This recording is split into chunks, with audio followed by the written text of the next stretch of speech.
Welcome to Season 5 of AIHA's podcast series, The Healthier Workplaces Show, where we explore timely and informative topics about occupational and environmental health and safety. I'm your host, Alejandro Castillo. Today, I have the pleasure of speaking with Industrial Hygienist Dr. Morton Corn. Dr. Corn is a distinguished leader in industrial hygiene whose career spans academia, research, and national policy. He earned his Bachelor of Chemical Engineering from the Cooper Union in 1955. Followed by a Master of Science in Industrial Hygiene in 1956 and a PhD in Industrial Hygiene and Sanitary Engineering in 1961 from Harvard University.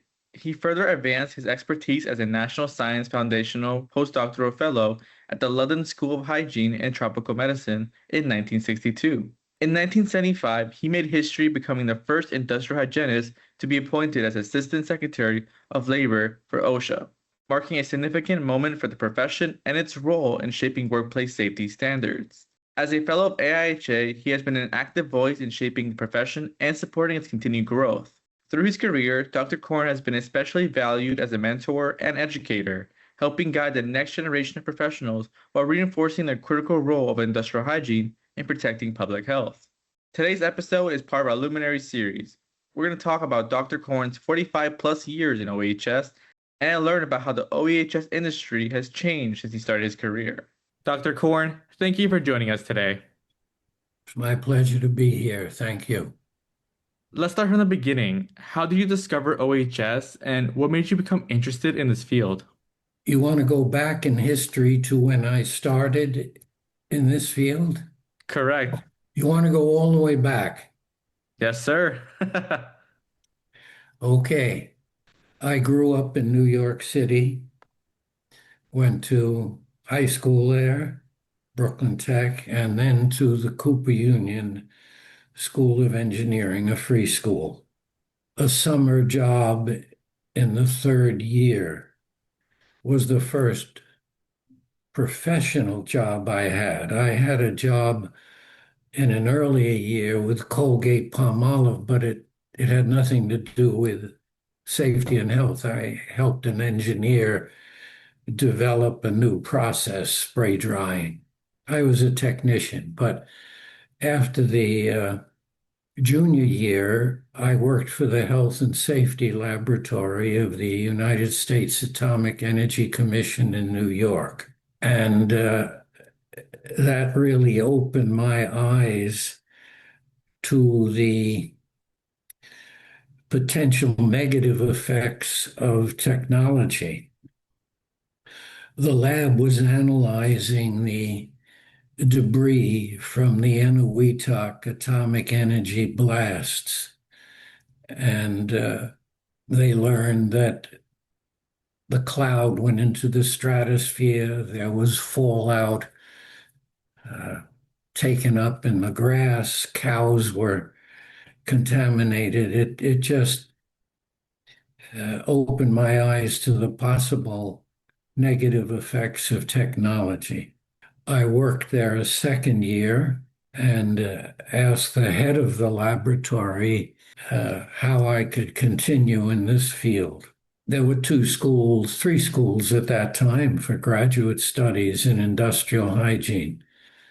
So I focused on Harvard and was admitted to the master's program in industrial hygiene, which was based in both the School of Engineering and the School of Public Health.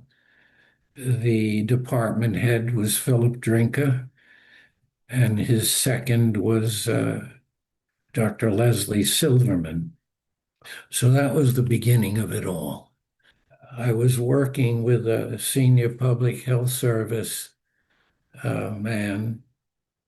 We started up a program in emissions from municipal incinerators, and that involved building a prototype unit in the garage of the facility and studying the variables in that unit in terms of air pollution emissions.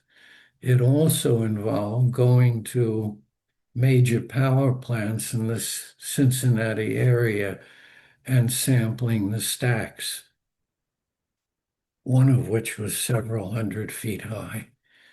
uh, a really exhilarating experience. But what I learned is I really enjoyed research.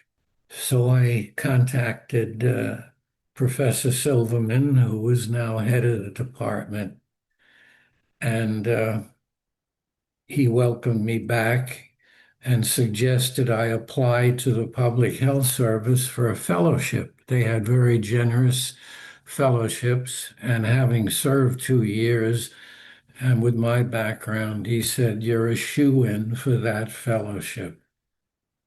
And indeed, I got 2 years of very generous support. I was encouraged at Harvard to further my specialty, namely the behavior of airborne drops and particles, aerosols. There wasn't much being done at that time, and uh, I was encouraged to join one of the major contributors in the field.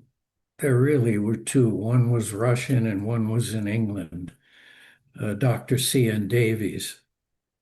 He was with the Medical Research Council, had really done fantastic work.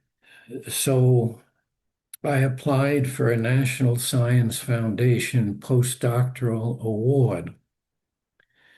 But before we left, I was looking for a home when I came back. Where would I do research? Where would I teach? And the most attractive offer was the University of Pittsburgh, one of the three main graduate programs in hygiene and air pollution at that time. And W.C.L. Hemian, a well-known consultant, he offered me a day a week in his firm consulting. And I had gotten to like consulting at Harvard. My professor, Professor Silverman, would take me with him.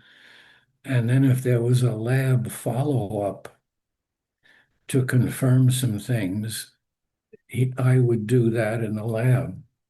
But he got me very deeply involved. I didn't stay on because he took the very rigid position.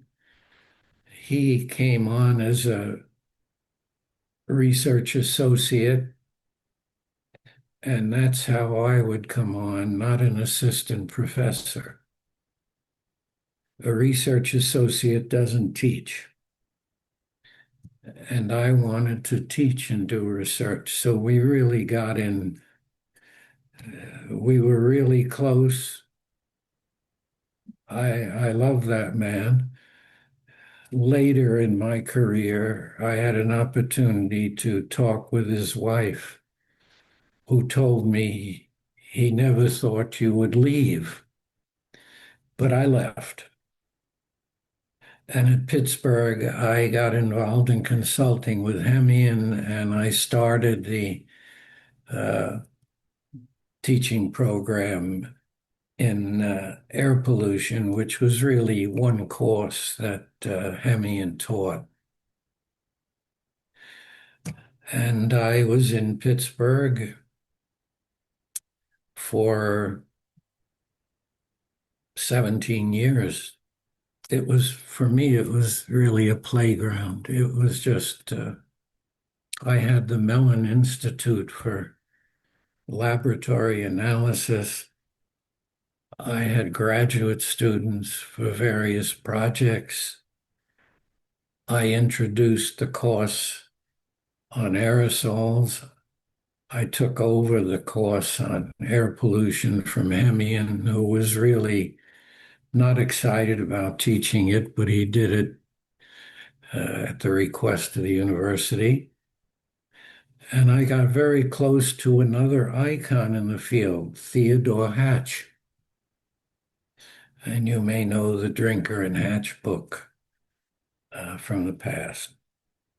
And Hatch took a great interest in me. We were in different departments, but he was really a mentor until he got very sick in 1965. I had been there 3 years. He had to leave the university. He was dying. And he said, you should apply for my professorship. I had just been promoted to associate professor. He said, I know some of the people interviewing for my position. They're heading programs in industry. They're not academics. You should apply for the professorship. I said, I've just been made associate professor. He said, apply.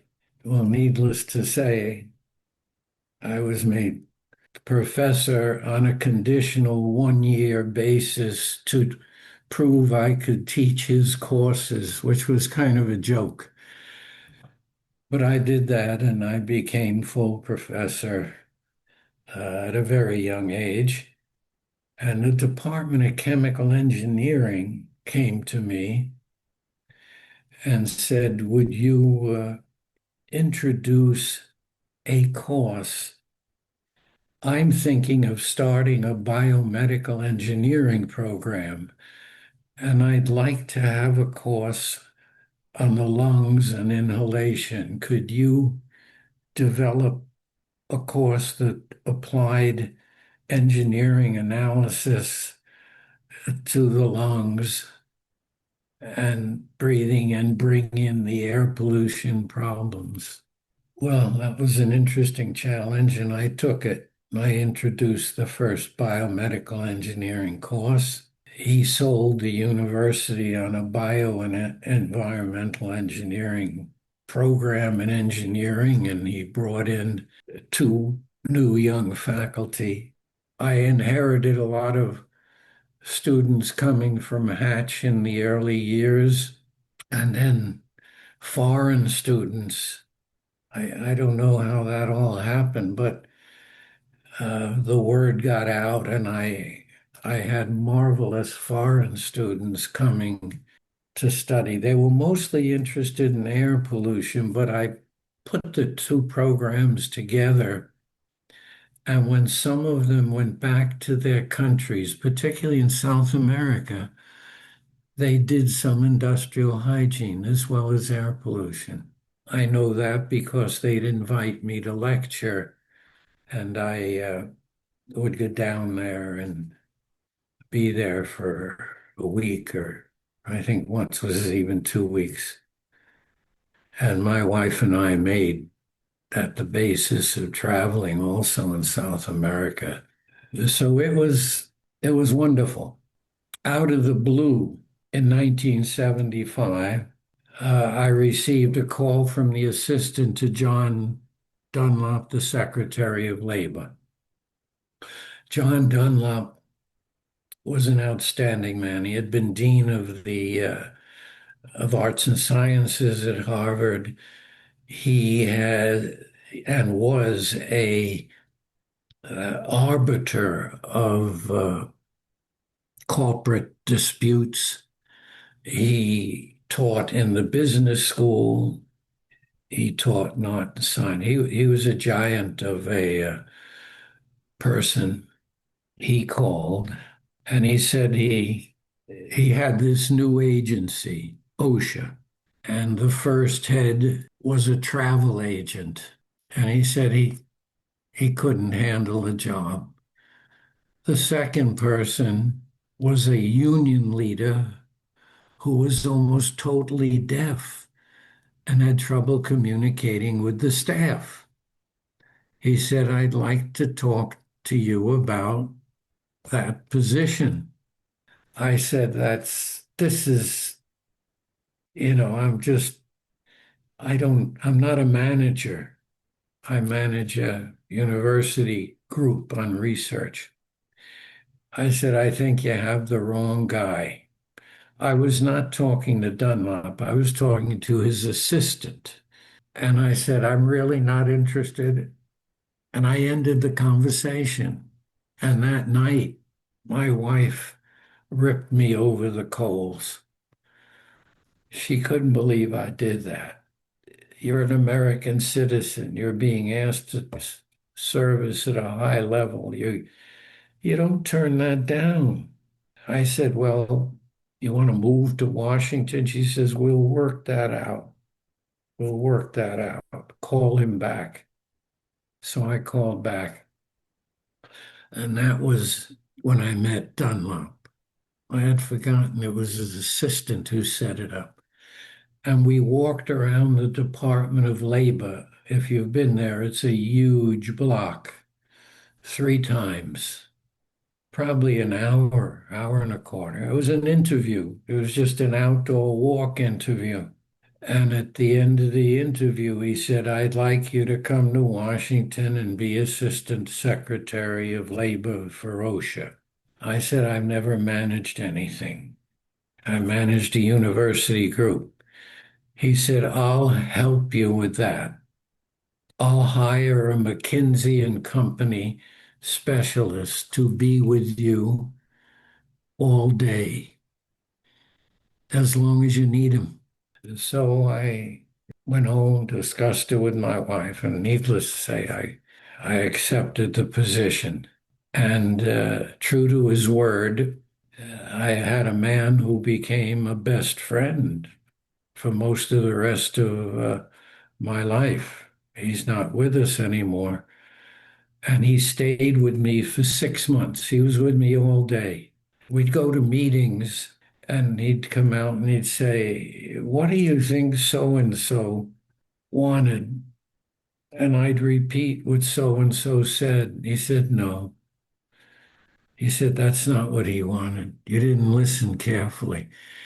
I mean, I had to learn the politics of a position like that and deal with all kinds of people, heads of companies, my advisory people, employees. And this guy was with me 8 hours a day. I could handle the technical end, that was no problem. But handling a staff in Washington of almost 500, and then a staff in the field in, I don't know, I've forgotten how many offices of 4,000. That was a learning experience. With that, this man, his name was Joe Mancias, I would not have succeeded, but it worked out. The secretary was very happy with what I was doing.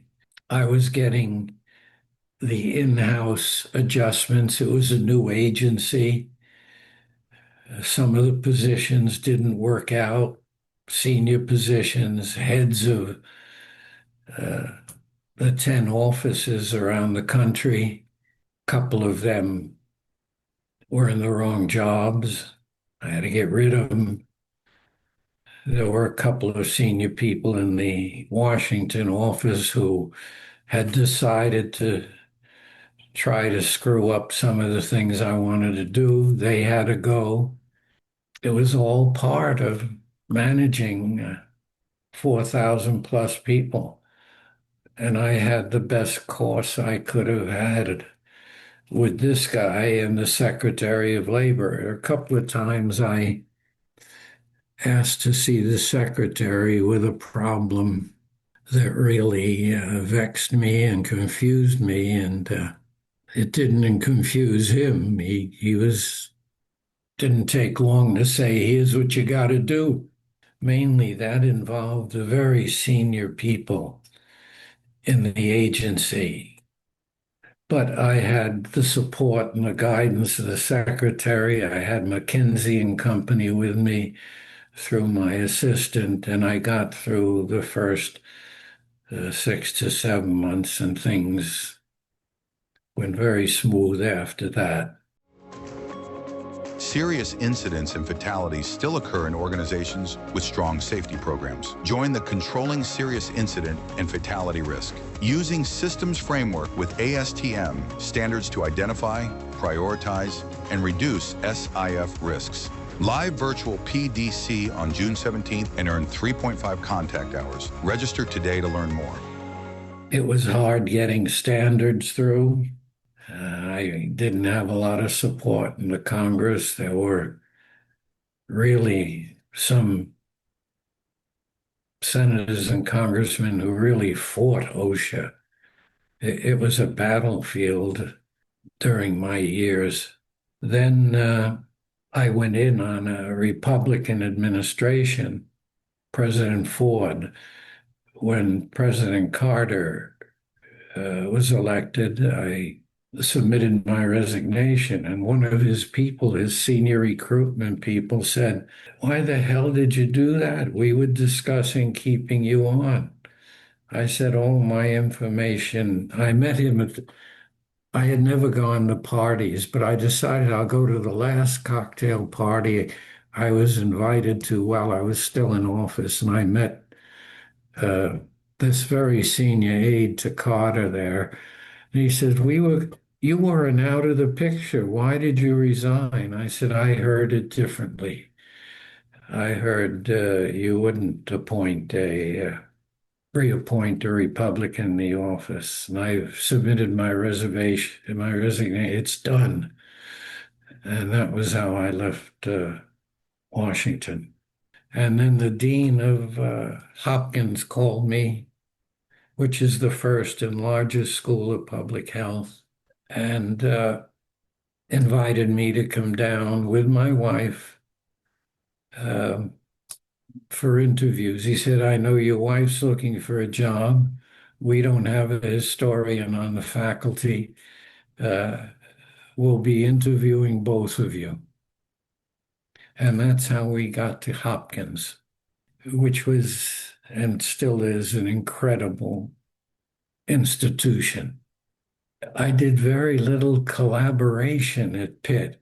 It wasn't the kind of tradition of linking up with others in the university. Hopkins linked you up. They got grants, they got centers, they knew how to bring professions together and tackle big problems. Whereas at Pitt, I really tackled the problems that were in my domain.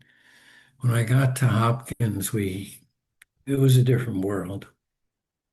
And we started at Hopkins in 1980. We stayed 17 years.